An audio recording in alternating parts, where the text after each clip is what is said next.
देखो हर्ष ने कोई जाने कौन कर तो आज करोड़ों लोगों के दिलों की धड़कन बन रहे हो, युवा को आइकॉन बना रहे हो हर्ष। देखो सबसे पहले मैं बता दूं, अगर मैं किसी को अपना आदर्श मानता हूं, अपने शहीदों को मानता हूं, तो सरकार का क्या है, सरकार ने हमेशा ब्लेम करना होता है। आप जाके उनकी गुलामी शुरू कर दो। मैं आज भाजपा को ज्वाइन करूंगा अपने हरियाणा में, कल से मेरे पोस्टर बड़े बड़े लगेंगे, दूध का धुला हुआ है, 1 सेकंड में हो जाऊंगा। तो ये सरकार की नाकाम कोशिशें होती है इंसान को रोकने के लिए। उन्होंने जंजीरें बना रखी। गुलामी की जो गुलामी वालों के तलवे चाटना ना, उससे अच्छा संघर्ष करना, संघर्ष में चाहे जान चली जाए। अब कल हरियाणा सरकार ने, कल 4 तारीख है, मेरे ऊपर कोई मुकदमा लगाया है। कल मेरे को पेश होना है SC/ST एक्ट का। ये होता है किसी को जाति सूचक शब्द बोलना।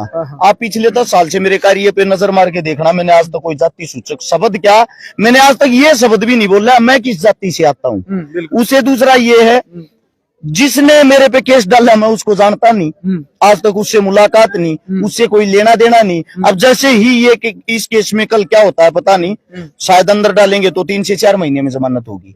फिर इससे अगला दिन 5 तारीख में एक केस और लगा रखा सोनीपत के अंदर।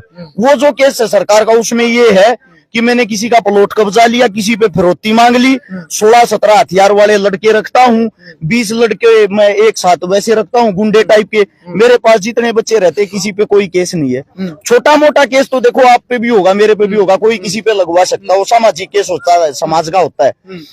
अब ना मैं उसको जानता हूं जिसका मैंने प्लॉट कब्जाया है, ना ही मैंने आज तक ये पता मेरे पास हथियारों वाले बच्चे कौन रहते हैं, ना ही मेरे को ये पता वो प्लॉट था कहां जा कब्जाया। तो सरकार का क्या है, सरकार ने हमेशा ब्लेम करना होता है। आप जाके उनकी गुलामी शुरू कर दो। मैं आज भाजपा को ज्वाइन करूंगा अपने हरियाणा में, कल से मेरे पोस्टर बड़े बड़े लगेंगे, दूध का धुला हुआ है, 1 सेकंड में हो जाऊंगा। तो ये सरकार की नाकाम कोशिशें होती है इंसान को रोकने के लिए। उन्होंने जंजीरें बना रखी है।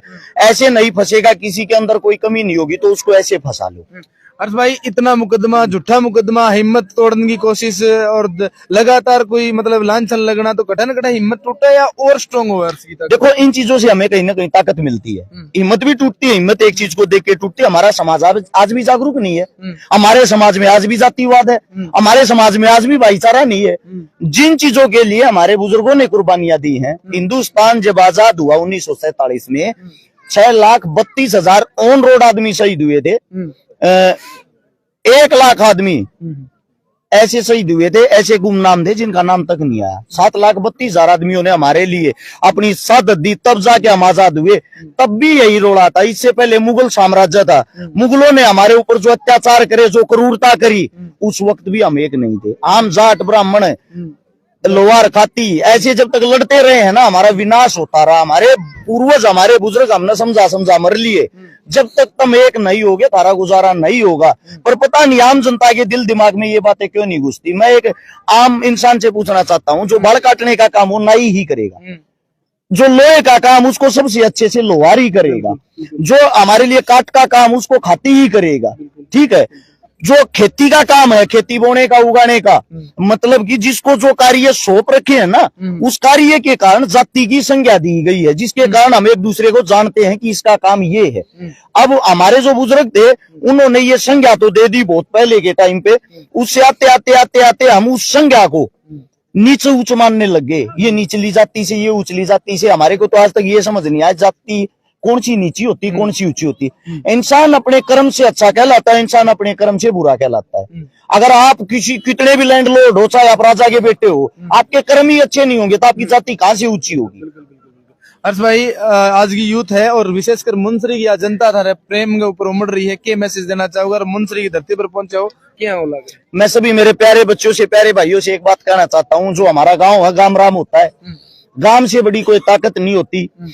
हमारे माता पिता भगवान होते हैं। रियलिटी में भगवान वो होते हैं जिन्होंने जन्म देके हमारे को इस धरती पे जो लेके आए हैं।